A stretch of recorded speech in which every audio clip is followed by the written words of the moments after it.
mouse eu estou com configurações.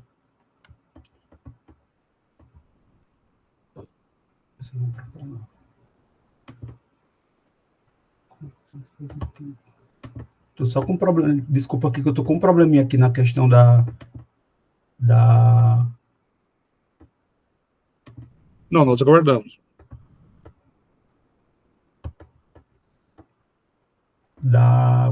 Como é que é? Da apresentação, Camila, que eu estou com um probleminha aqui em colocar na tela. Vai no seu tempo, fica tranquilo.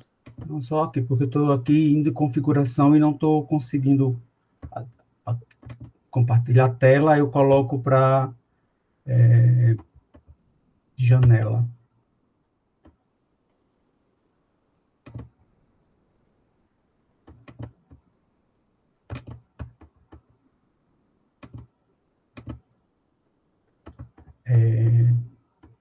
Aqui, tá ok? A apresentação está... Estão conseguindo... Agora foi, né? Sim.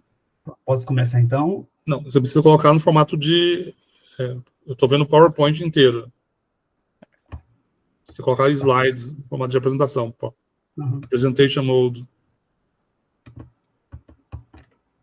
Assim, okay, now okay. Okay, just we can start. Okay, we have some English. Okay, good morning for everyone. Today the talk will be given in Portuguese. Okay, just I'm sorry for that. Those ones that just feel that you want to leave, no problem with that. Okay. And today, hoje o nosso palestrante é o Dr. Cleonilson Mafra Barbosa. Ele é do Centro de Tecnologia e Informação Renato Arte em Campinas.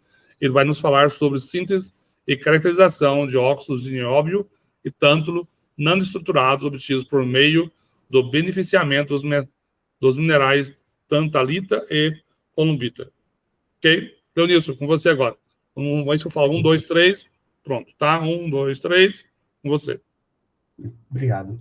Bom dia a todos.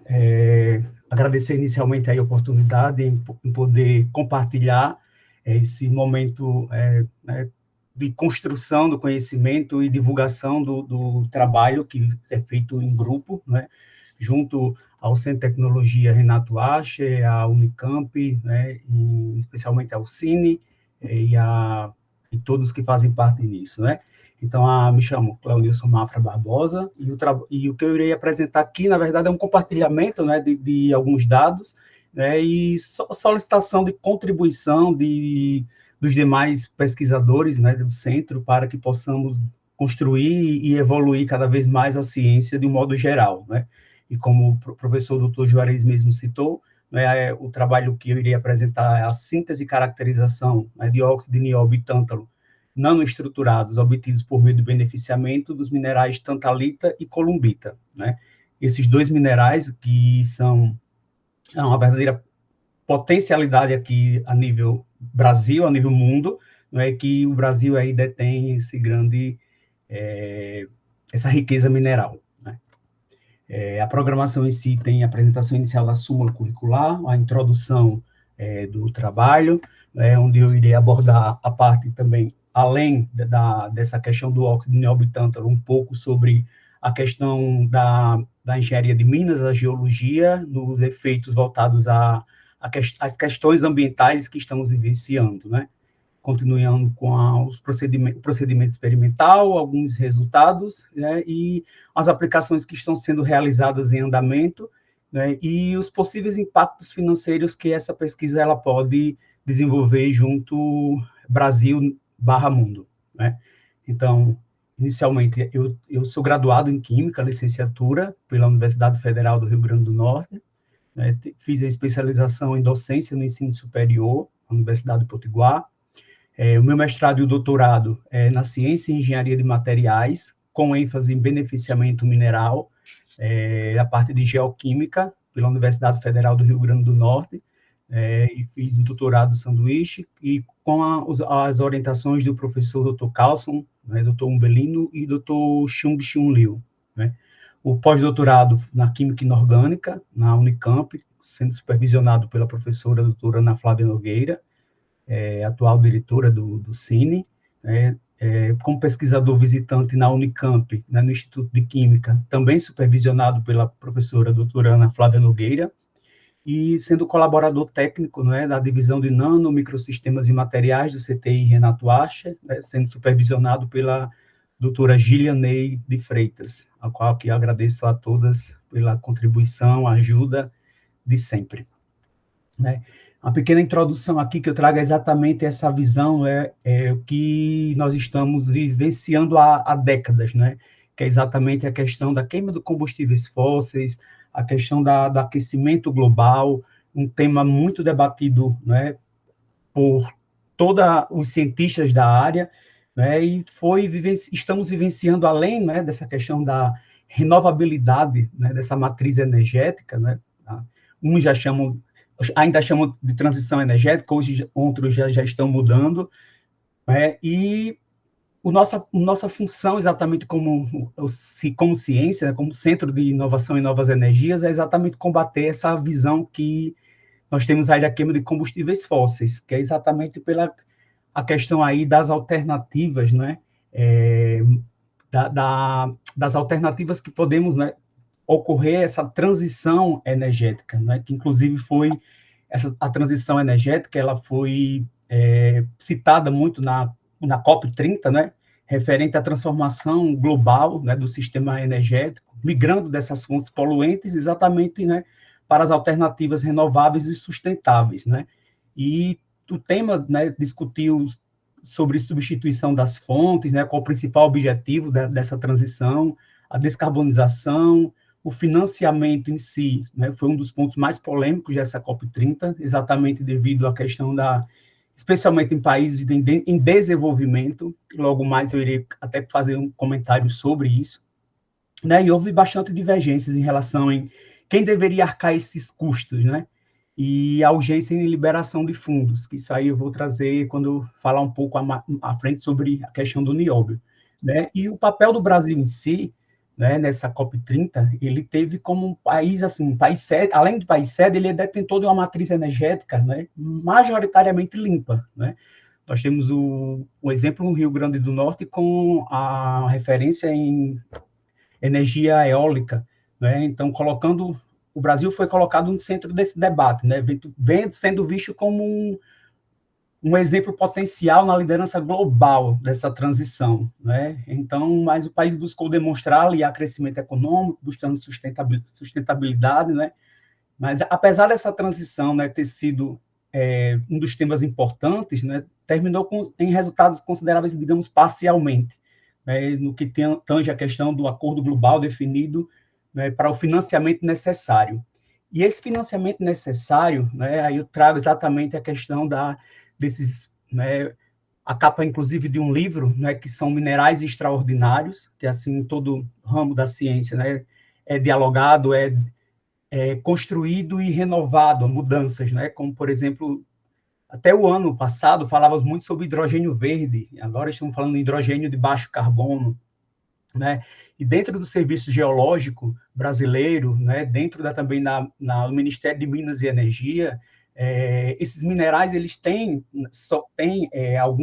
apresentam algumas características, né, e nomeações, né, tem minerais extraordinários, minerais críticos, minerais, estratégicos, isso vai depender muito da sua produção do país intimamente ligado a essa questão de produção, né, e reserva mineral, né? E o Brasil em si, ele tem essa detenção, né, desses minerais, além dos extraordinários, os minerais críticos e estratégicos, né?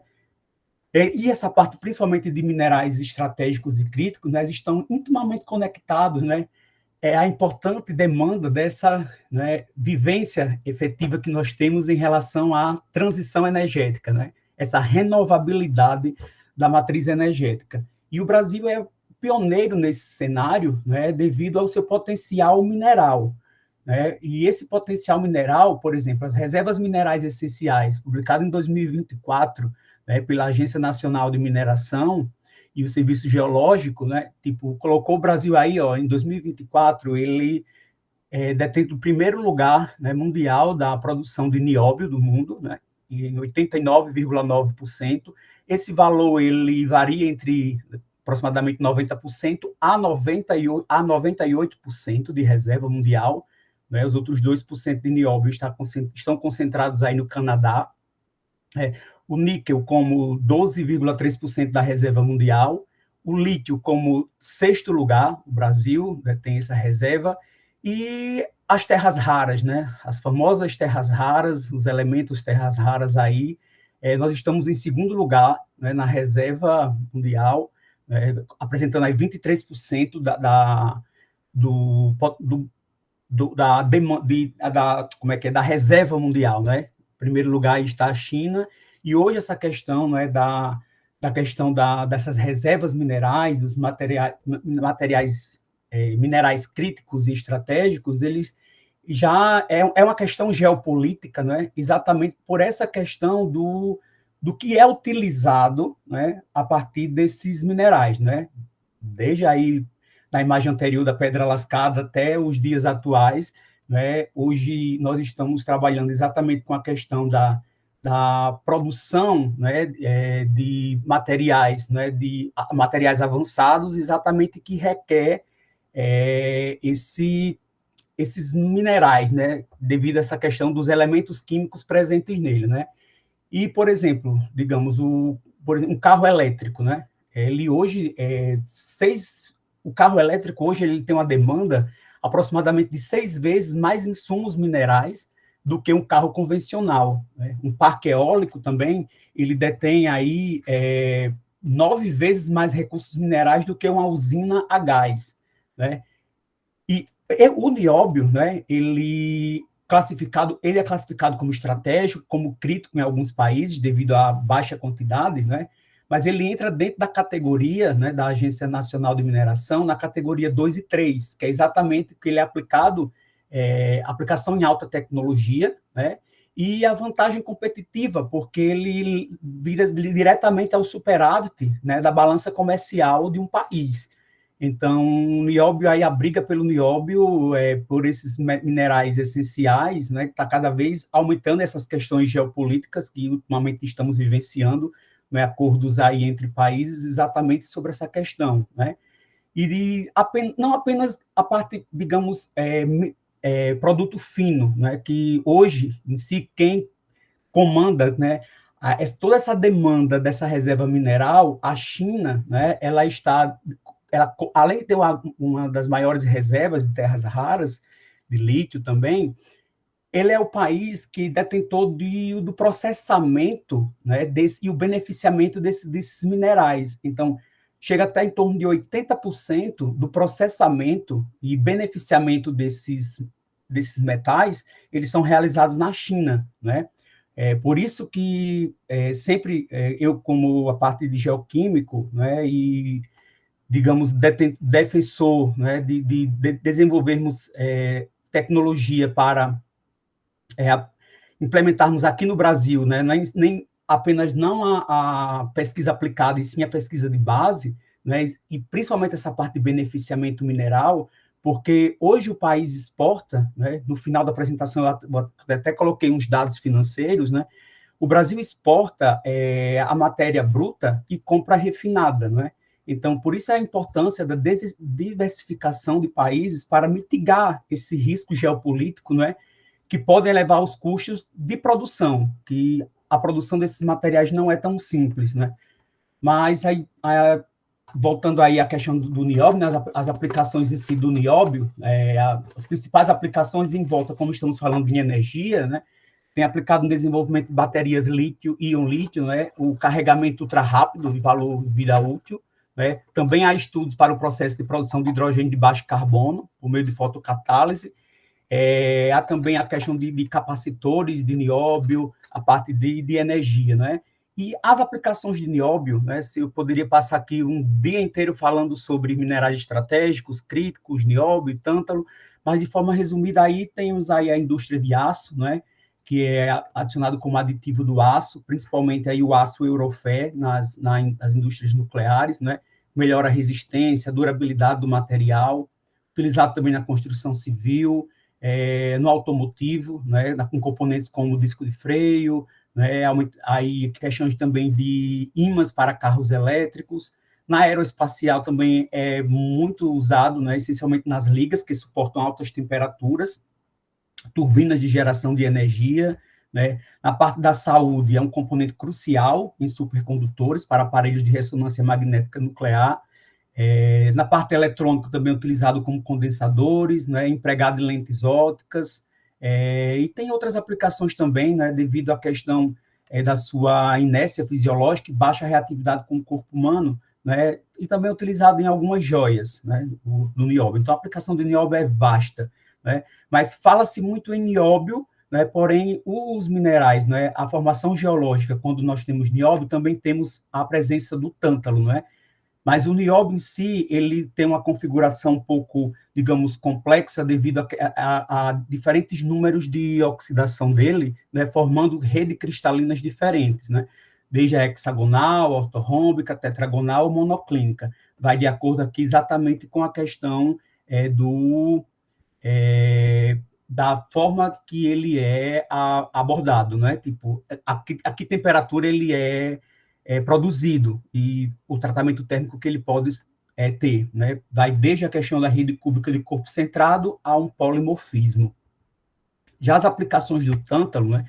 Que é um metal também, onde o Brasil detém aí em torno de 95% da sua reserva mundial, o tântalo na formação geológica, ele está intimamente ligado com o nióbio, né?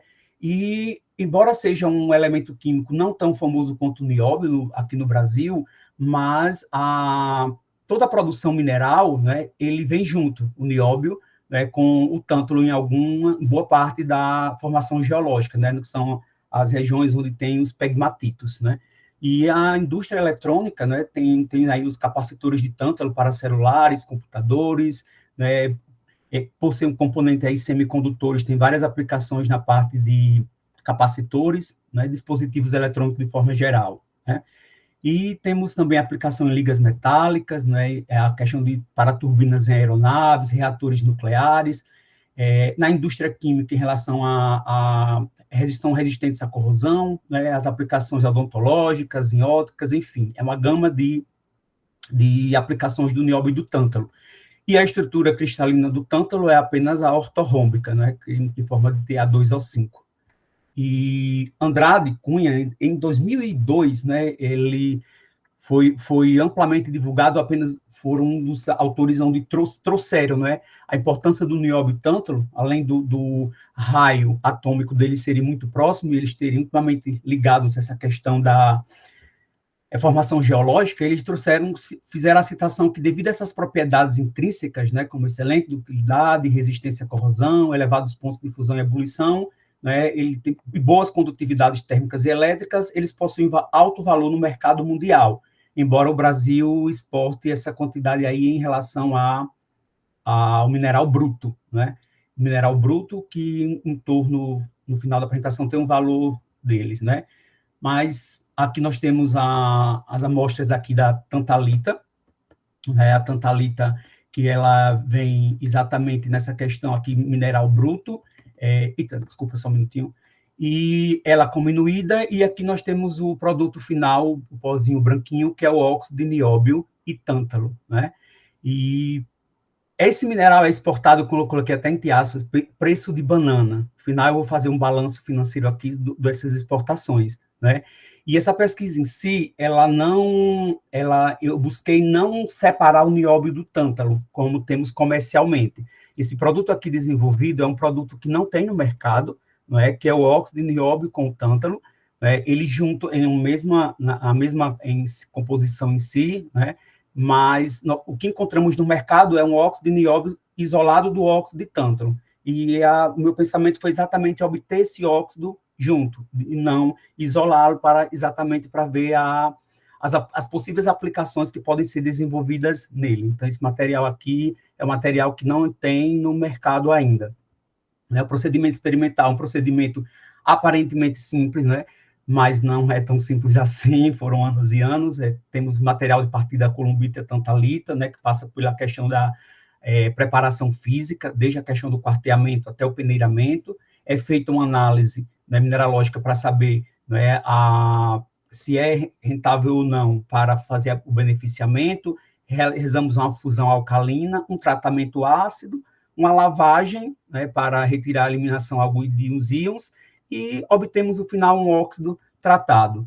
O procedimento, né, digamos assim, bem diário, assim, em laboratório, de forma bem prática, é exatamente esse. Partimos de um mineral bruto, né, para um mineral cominuído, realizamos uma fusão em um cadinho de platina, né, dessa fusão realizamos o tratamento ácido e, por último, nós obtemos aí o óxido de nióbio e tântalo, né? Saímos aí do preto para o branco, no sentido literal. Então, os resultados iniciais, né, nós temos aí com essa matéria-prima, ela foi obtida aqui no Rio Grande do Norte, né, apresentando essa composição química desses minerais. Esses em vermelho eu coloquei devido que exatamente seriam os metais que eu queria eliminar da composição, deixando apenas o óxido de nióbio e o tântalo, né? E por que eu falei columbita e tantalita, né? São minerais onde eles têm, né, detêm a quantidade de nióbio em sua formação, nióbio e tântalo.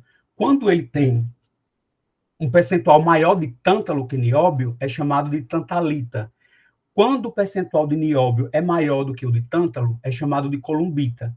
E dentro dessa classificação, existem também subclassificações mineralógicas, né, de ferro-tantalita, ferro-columbita, alumínio, mangano-tantalita. Existe uma gama da parte da geoquímica deles, né. Do DRX do mineral, né, obtemos aí como ferro-tantalita e ferro-columbita, né, e o DRX do óxido aí um material amorfo, como esperado, devido ser obtido aí em torno de 100 graus, e o material ele ser como comercial, né? O óxido de nióbio e o tântalo, eles são amorfos, né? E temos DRX aí do mineral e o DRX dos óxidos, que fizemos aí entre 100, né, e a 1000 graus, mas eu coloquei a representação aqui apenas de 100, 500 e 1000, que a partir de 500 graus é que ele começa a organização a forma cristalina dele, né? E, como esperado, a parte do nióbio, né, ele tem a parte, né, monoclínica e tetragonal, e a parte do tântalo, né, é a parte ortorrômbica. O XPS do material, ele foi feito, né, do pó, né, em 100, 500 e 1000 graus. Aqui na representação nós temos em outras temperaturas, mas eu quis resumir exatamente essa questão das 3 temperaturas, porque é a temperatura onde ele é obtido e é amorfo, 500 graus, que foi o início da temperatura da cristalinidade dele, até 1000 graus, que foi o que nós chegamos à temperatura final, né? E demonstra exatamente essa questão do nióbio 3D, né, está intimamente ligado exatamente aos espectros, né, nessa uma livraria que temos os dados químicos exatamente mundiais dos óxidos de nióbio, e essa fator aí de energia está exatamente compatível com os dados comerciais, tanto o nióbio quanto os dados do tântalo ortorrômbico, né? E foram feitos a UPS, né, a espectroscopia de fotoelétrons ultravioleta dos filmes, né? Nós temos aí, fizemos como substrato FTO, né, e pegamos aí para tentar iniciarmos uma aplicação, né? Essa caracterização é importante, essa questão, né, de desenvolver obtermos, né, o band gap do material, né? E o band gap do óxido de nióbio, ele comercial, é em torno de 3,2, né? Pode chegar até 5 devido ao tratamento térmico. E o óxido de tântalo, ele fica entre 3,8, né, e 4,2. E temos aqui, né, mostrando que o filme desses óxidos de nióbio e tântalo obtido por meio desses minerais, né, o band gap ele vai variar de 3,88 a 4,37. Isso aqui foi feito, né, a função trabalho, simplesmente trabalho, e as bandas de valência, que foram exatamente realizados os níveis de energia desses semicondutores, né, de 100 graus Celsius, apresentando um band gap de 4,37, até 1000 graus, que apresenta um band gap aqui de 3,88. Esses aqui são os band gap dos filmes que foram produzidos por meio desses óxidos, né?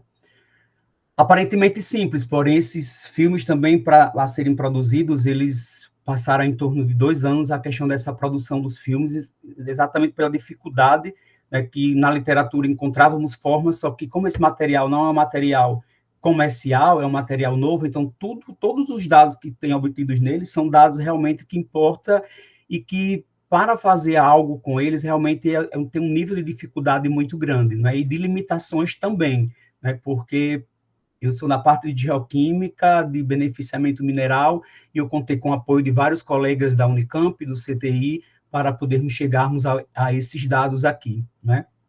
Fizemos também a caracterização do FTIR, né, do pó, exatamente para sabermos a interação do nióbio e o tântalo, né, e condiz exatamente com a literatura, né, as ligações nióbio, oxigênio, nióbio, a fase hidratada, o nióbio com o tântalo, né. Eu não coloquei aqui a FTIR na região Faraday, porque não existe dados na literatura, então não tem nem como eu chegar a referenciar, né? Porque exatamente que nós temos os picos aí do FTIR, mas não temos nenhum dado, não é, para que possamos referenciar como estão ocorrendo essas ligações, né? O Raman ele foi realizado tanto do pó quanto do filme, né? No pó nós vimos as vibrações que condizem com as vibrações do FTIR, né? Essas ligações, esses alargamento. Porém no filme nós não tivemos interação, né? Mas a parte do 500 e 1000 graus nós tivemos aí esse alargamento do Raman, essa parte vibracional que complementou a parte do FTIR. Estou um pouquinho acelerado devido ao tempo, mas vamos lá. O MEV realizado dos filmes de 1000 graus, né, nós podemos observar, né, aqui essa mesma amostra a 10.000 lentes de aumento e essa aqui a 30.000 lentes de aumento, né, nós temos aí observando uma formação, né, que a depender da aplicação que for realizada, né, ela tem uma granulometria, né, um tamanho que para algumas aplicações ela pode, precisamos diminuir esse tamanho de partícula, né, e ela é bem aglomerada, né. Temos também do pó a 1000 graus, né, exatamente fazendo essa relação entre 10.000 lentes de aumento e 30.000 lentes de aumento. Temos aí, essa aqui é exatamente do pó, né, onde nós temos aqui, eu coloquei 3 formas, exatamente a questão do MEV deles, certo? Com o histograma deles mostrando o tamanho médio de partícula, que ele varia entre 122 nanômetros, né?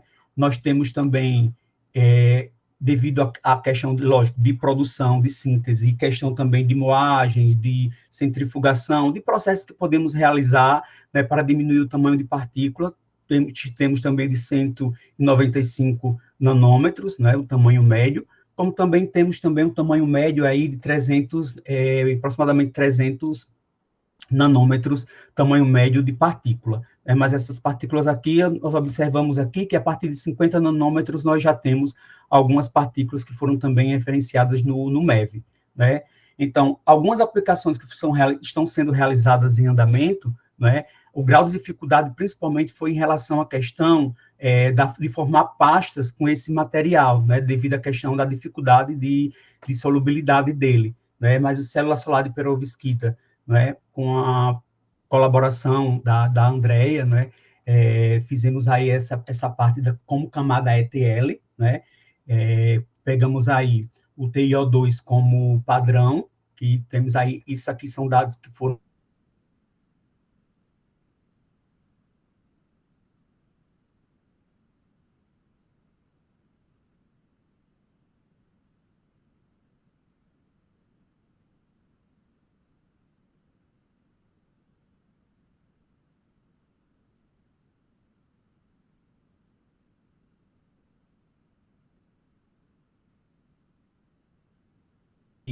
de concentrações diferentes que foram realizadas, de 20 miligramas por ml até 40 miligramas por ml, utilizamos, né, por spray coat o TiO2 compacto, o TiO2 meso, né, e colocando esses óxidos aí, nós temos aí um PCE em torno de 16%, isso aqui ainda, né, sem otimização do material e fora da Glovebox, né, e temos aí uma corrente aí em torno de 22, né. Essa outra aqui foram exatamente em cima dos 30 miligramas, que foi onde obtivemos um material, digamos, com melhor aplicabilidade, né? E está sendo feito também, né, inicialmente, essa parte aqui, ela é uma parte que estamos ainda começando, né, que o nível de dificuldade maior foi relacionado à questão das pastas, que era um projeto juntamente com o FINEP, inicialmente, né, que era exatamente essa questão da dispositivos fotovoltaicos, e em cooperação agora, nós estamos fazendo alguns testes, né, e mostrar aqui essa parte de dispositivos eletroquímicos, né, a parte de armazenamento de energia, que fizemos aí a voltametria cíclica inicial, só para mostrar aqui para vocês, esses testes aqui foram realizados apenas com 4 amostras, mas eu já produzi um total de 60 amostras diferentes, né, com tratamento térmicos diferentes, com composições químicas diferentes, do nióbio tântalo também fiz adição aí de alguns dopantes, né, temos um total de 60 amostras, mas inicialmente nós temos resultado apenas de 4, uma análise prévia, né, essa parte aqui, a voltametria cíclica, né, isso peço também, assim, a quem tiver aqui apresentando e puder contribuir, né, é só conversar comigo, principalmente com a Gília, né, com a Ana Flávia, exatamente para a questão de parcerias e desenvolver melhorias para esse material, né.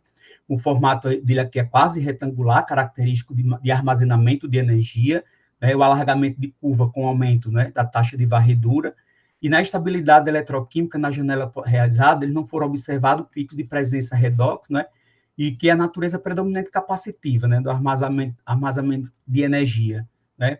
Fizemos aqui ele com o óxido de nióbio e tântalo, e também com biocarvão, a partir da cana-de-açúcar, né, e precisa exatamente essa questão de alcançar essa tensão ampla, né, tipo, oferece um caminho mais eficiente para o sistema de armazenamento de energia, escaláveis e de alto desempenho. Então, assim, isso aqui foi o teste inicial, exatamente com o biocarvão e esses óxidos de nióbio e tântalo, né. Foi feito também o estudo da carga e descarga, né, esse estudo, ele mostrou aqui exatamente a carga de descarga mais longa para atingir o cutoff, né, que esse cutoff é exatamente o limite mínimo de tensão, né, que ele traz a capacidade de uma bateria de poder atingir, né, durante a descarga, antes que seu uso seja interrompido, para evitar danos, né, permanentes, né, e esse cutoff aí é a parte do gerenciamento da tensão de bateria, né, que é crucial para garantir, né, a segurança e a longevidade, né? Então, essas curvas exibem um perfil triangular, quase simétrico, né, que é característico de um capacitor eletroquímico de dupla face, né? Então, obtemos aí um carregamento no menor curto, num tempo mais curto do que o seu descarregamento, que é exatamente aí que mostra uma das características para capacitores, né? Previamente, já imaginávamos que teria essa aplicabilidade devido a capacitores de tântalo ser tão abordado, né? Então, nós fizemos a questão da capacitância com esse biocarvão em proporções diferentes. Isso aqui é o estudo inicial, exatamente trouxe a capacitância aí em Faraday, né? A capacitância geralmente aí traz na literatura de capacitores de tântalo em microfaraday, mas nós temos a capacitância que variou de 1 até 42 Faraday. Temos aí uma densidade de energia, né, chegando até 23, e a densidade de força, né, somente utilizando o óxido de nióbio e tântalo, nós temos a densidade de força de 298 watts por quilograma, né, que traz aí exatamente o biocarvão, né, inicialmente ele mostrou é uma estrutura para a velocidade, né, atuando como condutor, enquanto esse óxido de nióbio ofereceu a química para a questão da capacitância, né, que é o armazenamento através de reações de oxirredução rápidas e, né, chamamos de pseudocapacitância. Com isso, pessoal, eu trouxe aí uma abordagem, né, questão de possível impacto financeiro. Nós sabemos que todo o material, né, que ele é produzido em bancada, ele tem feito uma estruturação para ser em larga escala, mas eu trouxe aqui para vocês, como estamos falando, eu falei em COP30, falei de minerais estratégicos, né, de forma bem rápida, né. Quando possível, se vocês quiserem, eu também posso apresentar só sobre esses tipos de minerais estratégicos, a sua potencialidade, quais são as aplicações, porque isso aí seria um semestre de aula só com isso aí, né? Mas eu trouxe exatamente a abordagem inicial, que eu dei ênfase à questão de toda a questão geopolítica, não é? Essa briga geopolítica em cima desses minerais não é à toa, né? Vamos lá, aqui para a indústria. A cotação foi feita em 2025. O minério bruto de tantalita, de columbita, com a pureza em torno de 70%, a tonelada pode chegar no máximo a R$70 mil, né? A Companhia Brasileira de Mineração e Minerais, né, a CBMM, ela é responsável por 90% dessas exportações desses minerais, né? A China, ela detém o poder, digamos, o poder, digamos, o principal, não cliente do Brasil nessa compra, né, desses minerais, que eles detêm aí 80% no mundo em relação ao beneficiamento mineral está na China, né? E para comprarmos um quilo, só para ter noção, 1 quilo de óxido de nióbio, né, ele puro, né, isso a depender da granulometria dele, chega a R$10 mil o quilograma, né? E 1 quilo de óxido de tântalo chega a R$16 mil, né? Trazendo isso, eu fiz uma simulação tecnológica, né, dessa possível aplicação. Esse material que tem o óxido de nióbio tântalo, ao qual eu desenvolvi, né, junto com os colegas, estamos tentando, né, parcerias exatamente para tentar, além de estudar e desenvolver, né, todas as caracterizações possíveis, né, e de chegarmos a uma aplicação, né, a inicial de bancada e tentar em larga escala, exatamente pelo porquê, né? Vamos à questão aqui econômica, né?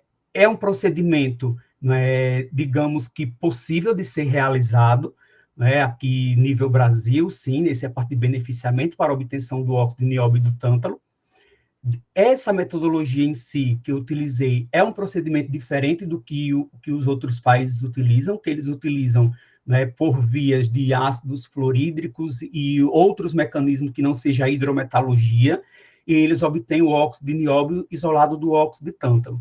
E esse óxido de nióbio e tântalo foi exatamente o que eu busquei inicialmente, desde a época da graduação, tentar desenvolver, obtê-lo, né, para fins de fazer uma análise, porque tipo, o óxido de nióbio e tântalo em si ele já tinha no mercado, mas qual era o diferencial desse material? É essa interação nióbio e tântalo que possa existir. Então, como não existe esse produto no mercado, né, então eu parti aqui, uma análise, uma simulação, né, uma tonelada de minério, né, que custa R$70 mil, digamos que podemos obter em torno aí de 750 quilogramas de óxido de nióbio, partindo, né, desse minério em que eu comecei a estudar e desenvolver, que temos 75% juntando o óxido de nióbio com tântalo, né? Então, podemos aí obtermos aí em torno, né, isso aqui é teórico, 750 quilogramas, baseado na composição que eu comecei. Então, não é precificado, mas, por exemplo, 1 quilo misto, eu fiz um cálculo básico, né, fazendo a média entre o óxido de nióbio e o tântalo comercial, colocando aqui como fosse R$13 mil. Isso não há precificação, por quê? Porque não há uma aplicação definida desses óxidos ainda. E é o que nós estamos tentando fazer e buscamos contribuições, ajudas, né, e para quem possa nos ajudar, tanto o efeito teórico quanto o efeito prático também, né? Então, digamos que 700 quilogramas, né, desse mineral aqui, nós obteríamos aí em torno de 9.750.000. Mafra, esse valor aqui é um valor que, se fosse isolado, né, é um valor em que a China hoje exporta? Sim, a China pega 1 tonelada de minério bruto, né, custando 70 mil reais, e eles isolam, dá em torno de 300 quilos de nióbio e 300 quilos de tântalo. E quem detém esse beneficiamento deles isolado é a China. A CBMM, eles comercializam ligas de ferro nióbio, né? Então, assim, pegando isso aqui como referência, se conseguirmos aqui, né, com o grupo, chegarmos a uma aplicação definida, né, precificando isso aqui, digamos, em 1 tonelada, nós poderíamos produzir aí 9 milhões e 750 mil reais esse valor de mercado, né? Fiz o cálculo também, fazendo a cotação 2025, projetando teoricamente em bancada como seria despesas de reagentes para essa purificação, né, de 1 tonelada. Chegaríamos em torno de 250 mil reais na parte de reagente, né? Ou seja, teríamos uma receita bruta aproximada de 9 milhões e 500 mil reais. Ou seja, por isso, quando eu falei na questão do superávit, né, inicialmente, em que o Brasil, né, ele está aí, né, sendo um centro das atenções em relação a esses minerais estratégicos, é exatamente devido ao quê? Nós temos o potencial mineral, nós temos a maior reserva disso aqui, mas exportamos a preço de banana. Uma vez que 1 tonelada exportamos a 70 mil reais, 1 tonelada, esse produto beneficiado, nós poderíamos chegar aqui a uma receita bruta de 9 milhões e 500 mil. Ou seja, é uma diferença muito grande financeiramente para um país, né, exportar. Por isso que eu utilizei o termo lá, entre aspas, a preço de banana. Mas para isso precisamos desenvolver uma tecnologia que seja aplicado, né, e como o nióbio e o tântalo tem uma gama de aplicações, mas a ênfase aqui é em energia, nós estamos buscando exatamente essas aplicações, certo? Então, obrigado pela paciência de todos, obrigado pela presença e desculpa qualquer coisa, estou agora à disposição de vocês. Wilson, obrigado pela apresentação, muito bem instrutiva, e todas as colocações feitas em relação à parte do uso do nióbio e do tântalo. Acho que é muito bom ter esse conhecimento, essa discussão. Abrimos agora a discussão para perguntas e discussão. Tá? É só levantar a mão ou mesmo abrir o microfone ou colocar no chat também. Rafael, Luiz. Você consegue me ouvir? Sim, claro. Tá, muito obrigado aí pela apresentação, foi muito interessante. Essa parte final, quando você fala, né, a questão do custo de bancada, né, que são 250 mil, você está pensando nos reagentes, né, mas aí você vai precisar de equipamentos e talvez até uma indústria um pouco mais, com bastante equipamentos aí, no caso, já preparada para poder beneficiar, né, esse nióbio, esse tântalo aí. Então, você tem ideia de mais ou menos quanto que daria no final essa despesa? Ou... Vamos lá, Rafael. Inicialmente, essa parte aí, né, foi uma parte que, desde que eu obtive esse óxido, foi uma coisa que eu entrei em discussão, né, com os colegas, e eu conversei muito com a engenheira química, na época do Centro de Tecnologia Mineral do Rio Grande do Norte, em relação à questão de projeção de aumentar a escala, né? E teve aí, no início, no Cine, teve a apresentação da empresa a Skylab, né? A Skylab, exatamente, ele traz aí reatores que para aumentar essa escala, né? A precificação de aumento de escala, eu confesso a você que foge um pouco do conhecimento, mas é exatamente isso que, quando eu até falei com a Ana Flávia, né? Quando conseguirmos uma aplicação definida desse material, essa empresa, né, que é parceira aí do Cine, a Skylab, ela há a possibilidade, né, de começar a estruturação de um aumento de escala de produção por eles, né? E o que eles demonstraram, a questão de reatores, de tratamento hidrometalúrgico, inicialmente poderia ser feito por lá, já pela expertise que eles têm com isso aí. Obrigado. Próxima pergunta. O Pedro. Cleonilson, obrigado pela apresentação, foi bastante instrutiva. De curiosidade, quais são as vias de aplicação que vocês estão tentando e quais que você já leu ou acha que também existe uma possibilidade de de aplicação do material? Vamos lá, Pedro. Obrigado pela pergunta. Então, as aplicações que estão sendo desenvolvidas hoje, né, com o Cine, desde 2023, com a professora Ana Flávia, na Unicamp, com a Gília no CTI, né, e começou com a parte de como utilizar como camada ETL nos dispositivos fotovoltaicos, né, que era um projeto inicial, embora a possibilidade teórica de outras aplicações, como eu mesmo mostrei aqui no início, né? No momento, nós estamos realizando, né, essa questão, porque a dificuldade foi em formular uma pasta, né? Na literatura nós víamos, mas não conseguíamos. Eu, junto com a Andréia, junto com o Marcelo, uma equipe em si da Unicamp, do CTI, tivemos muita dificuldade na formulação dessa pasta, né? E com a contribuição de todos, essa pasta ela foi produzida, né? O filme fino ele foi produzido. Esse filme fino, inicialmente agora nós estamos passando por outro processo, que é exatamente a melhorar essa questão do tamanho de partícula dele, né? Que está sendo feito isso, e a parte agora, a parte de bateria, de supercapacitores, né? Está sendo feito os testes iniciais, como eu apresentei aqui, com 4 materiais, mas nós temos um total de 60 com composições químicas diferentes. Estão sendo realizada a parte para capacitores eletroquímicos, e também pela a parte de fotoeletroquímica, né? Então, assim, inicialmente nós estamos em 3 frentes, otimizando para cada parte, né? Mas, assim, estamos abertos, né?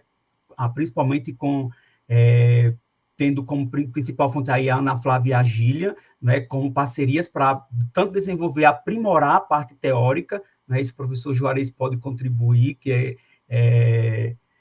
digamos, ter o nome de peso, né, professor, nessa parte, e falta muito coisas assim, simulações teóricas nele, e a parte de aplicações, né, as parcerias, elas são bem-vindas, por exemplo, é isso que foi tão importante, é importante essa questão de divulgação, por esse canal, exatamente para que possamos ver das diversas áreas quais as possíveis aplicações que podem ser feitas, e estamos abertos, né? Eu, a Gília, a Ana, estamos abertos para a questão de ceder amostras de materiais para fazer, sim, possíveis aplicações nas áreas que cada um de vocês correspondem e que tenham habilidades para fazer. As parcerias são bem-vindas. Perfeito. Obrigado, Cleonilson. Obrigado, Pedro. Próxima pergunta.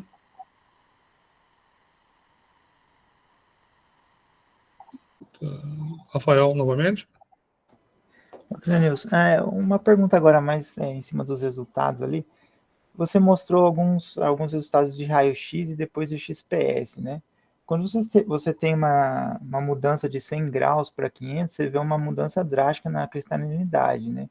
Mas quando eu olho para os picos de XPS, eles são bem parecidos. Qual que é a relação aí? Você consegue me explicar? Então, a parte porque assim, quando você pega o difratograma, né, ele está mostrando aí a parte da organização, né, da organização da célula, ou seja, tipo, se o material ele está organizado, está cristalino ou não. Já no XPS, ele traz ali as bandas de ligação entre os elementos químicos, ele sendo amorfo ou cristalino. Então, a diferença, e teoricamente, desde os materiais eles comerciais, né, ele a 100 graus é um material amorfo, né, ele não tem cristalinidade. Só que quando você faz exatamente as análises de FTIR e Raman, para ver a questão da interação das ligações entre os elementos químicos, aí você consegue ver aquelas bandas de ligação entre eles. Não sei se respondi a dúvida. Sim, mas o XPS ele é uma técnica mais de superfície ou ele vai até mais profundo assim no material? Então, a aplicação em si do XPS ela tem uma gama, né, de análise em si. A que nós buscamos junto ao LHAC foi exatamente a questão para ver a questão da ligação entre eles, porque qual é inicialmente, Rafael, qual era a nossa dúvida, né? E desde sempre, como esses óxidos eles estão ali no seu sólido em si, a substância. É um óxido de nióbio e tântalo, é um óxido de nióbio isolado do óxido de tântalo. Então, a busca era a interação exatamente de buscar se era apenas ligação nitrogênio ou oxigênio e nióbio e tântalo e nióbio. A partir do momento em que eu fui realizar o FTIR, eu fiz uma complexação oxálica, né, que é um composto bidentado. Eu fiz essa complexação e eu fui realizar um FTIR, né, na região Faraday. O que é que acontece? Houve ali possíveis interação entre metal-metal pós-complexação. Então, a nossa busca inicial era compreender exatamente nessas técnicas como esse óxido ele está se comportando. Se há uma interação metal-metal, né, como cluster metálico, né, ou apenas o oxigênio ligado ao nitrogênio. Em outra parte, está sendo feita também junto ao CNPEM, né, exatamente para fazer essa análise, para ver a estrutura em si, para saber da interação. Se o óxido ele só tem essa interação metal-metal pós-complexação ou antes. Então, é algo ainda que nós não podemos afirmar ainda com certeza isso. Por isso que estão sendo feitos testes ainda de caracterizações para tentar compreender melhor esse material. Certo, obrigado. Mais alguma pergunta ou comentário? Mas não é o caso. Então, vamos agradecer novamente o Cleonilson Mafra Barbosa pelo excelente seminário e acho que nós temos somente mais um seminário no ano, acredito eu. Então, agradeço a todos, tá? Obrigado e tenham um bom final de semana. Até mais. Tchau. Obrigado, até mais. Parabéns, Mafra. Parabéns pelo seminário, estava lindo. Obrigado, professor. Depois eu quero com calma olhar os resultados bem, com calma, devagarzinho, com você.